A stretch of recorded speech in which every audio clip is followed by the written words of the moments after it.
তো hello everyone, তোমরা সবাই কেমন আছো? আশা করছি তোমরা সবাই ভালো আছো। আজকের ব্লগটা আমি স্টার্ট করতে চলেছি আমার মেকআপের যে ব্লগ, মানে যে ভিডিও ডালে ওখান থেকে। তো এখন বাজে ঘড়িতে 11:30 বাজে, আমি ঠিক দেখিনি, 11:30 বাজে। তো এখানে দেখতে পাচ্ছ নো ফাউন্ডেশন মেকআপ লুক আমি ক্রিয়েট করতে চলেছি। তো তোমাদেরকেও আমি ভাবলাম যে একটু আধটু দেখিয়ে দিই, এই জন্যে আমি দেখিয়ে দিলাম। বাই দ্য ওয়ে, আমি আমার ন্যাচারাল গ্লোয়ের যে লিঙ্কটা আছে এই ভিডিওটায় আমি তোমাদের সাথে শেয়ার করব। প্লিজ তোমরা আমার ন্যাচারাল গ্লো মেকআপ চ্যানেলটাকে তোমরা সাবস্ক্রাইব করে নিও। তো যাই হোক, এখানে আমার সব কিছু হয়ে গেছিলো। তার আগের যে ব্লগটা ছিল ওটা ছিল যে রিত স্কুলে যাচ্ছে। তো স্কুলে যাওয়ার আমি ভাবলাম একটু আধটু ব্লগ ওর ঢেলে দিই, কারণ ওর ব্লগ ডালতে আমার খুব ভালো লাগে। তো এখানে দেখতে পাচ্ছ এর আগের দিনে আমার যে ঘরে ক্লিনিং করেছিলাম, বেডরুমটা ক্লিনিং করেছিলাম, ওই ভিডিওটা যদি তোমরা না দেখে থাকো প্লিজ তোমরা যে দেখে নাও ব্লগটা।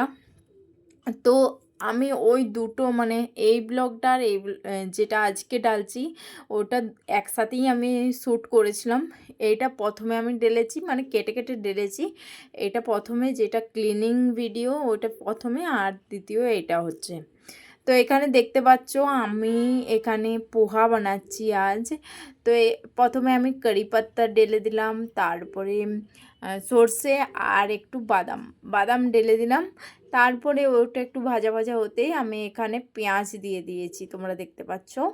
তো এমনি করে পোহা বানালে অনেকই ভালো লাগে। এমনি আমাদের বাঙালিতে ওখানে দুধ দই এইসব দিয়ে খাই, আর ওটাও ভালো লাগে। কিন্তু এটা আমার হাজব্যান্ড, আমার বাচ্চারা এটাই বেশি পছন্দ করে, তার জন্য আমি এটাই বানাই। তো যাই হোক, দেখতে পাচ্ছ এখানে পেঁয়াজ টমেটোটা ভাজা হয়ে যাওয়ার পরে আমি পোহাটাকে চিড়েটাকে ধুয়ে আমি দিয়ে দিলাম। তো ধুয়ে দেবার পরে আমি একটু নাড়চাড় করে ওটাতে নুন হলুদ দিয়ে দিয়েছি। তারপরে আরও একটু ভালো করে নাড়চাড় করে এখানে একটু চিনি দিয়ে দিলাম, তাতে কি আরও টেস্টটা আসে। তো এখানে তো এটা ভালোভাবে একটু খুব ভালো করে পেকে গেলে এটা কি করতে হবে, এটাতে একটুক্ষণ লেবু দিয়ে দিতে হবে, দিয়ে তোমার ওটা নামিয়ে নিতে হবে। বেশি ভাজা চলবে না, কারণ ওটা চিমড়ে যাবে এই জন্যে। তো বেশি না ভেজে এটাকে নামিয়ে নিতে হবে। তারপরে এখানে দিয়ে দিতে হবে একটু পেঁয়াজ, একটু কাঁচা লঙ্কা আর একটু নমকিন, যেটা বলে চানাচুর। তো ওটা দিয়ে দিতে হবে। তারপরে বাস রেডি হয়ে গেল। দেখতে পাচ্ছ আমি দু রকমের নমকিন দিয়েছি।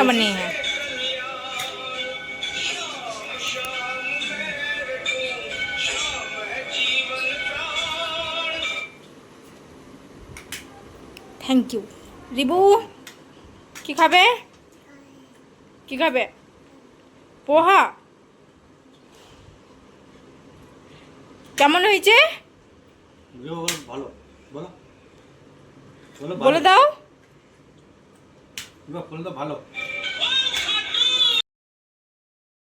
তো এখানে দেখতে পাচ্ছ বাইরের ভিউটা অনেকই ভালো লাগছে, খুব বৃষ্টি হচ্ছিলো। তারপরে আমি আর ব্লগটা বানাতে পারিনি। তোমাদের সাথে দেখা হচ্ছে রাত্রেবেলায় একবারে। তো হ্যালো গাইস, এখন বেজে গেছে রাতের 8টা, আর এখন আমি রিতকে পড়িয়ে নিয়েছি, পড়ানো হয়ে গেছে। এখন আমি আটাও মেখে নিয়েছি।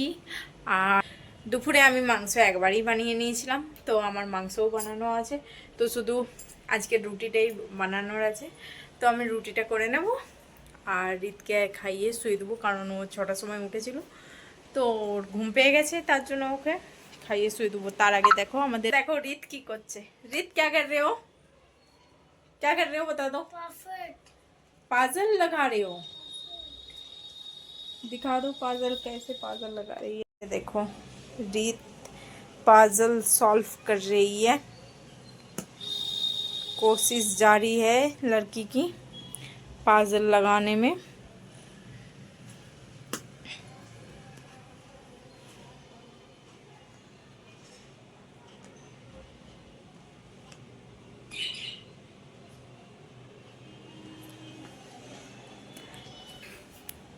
তোমাদেরকে এখন মুখতে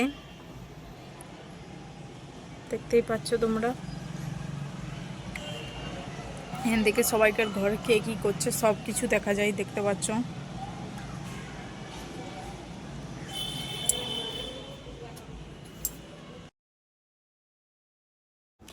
তো এখন তোমরা দেখতে পাচ্ছ আমরা এখন ডিনার করছি, কারণ পুরো দিন অনেক আজকে কাজ করা হয়েছে, তো অনেকই থকেছিলাম, তার জন্য তাড়াতাড়ি আমরা করে নিচ্ছি ডিনারটা, তারপরে শুয়ে যাব। তো আমার ব্লগটা তোমাদেরকে কেমন লেগেছে, ভালো লেগেছে তো প্লিज़ লাইক করনা, কमेंट करना और सब्सक्राइब करना। তো চলো আবার পরের ব্লগে তোমাদের সাথে দেখা হচ্ছে, তব তক के लिए बाय बाय।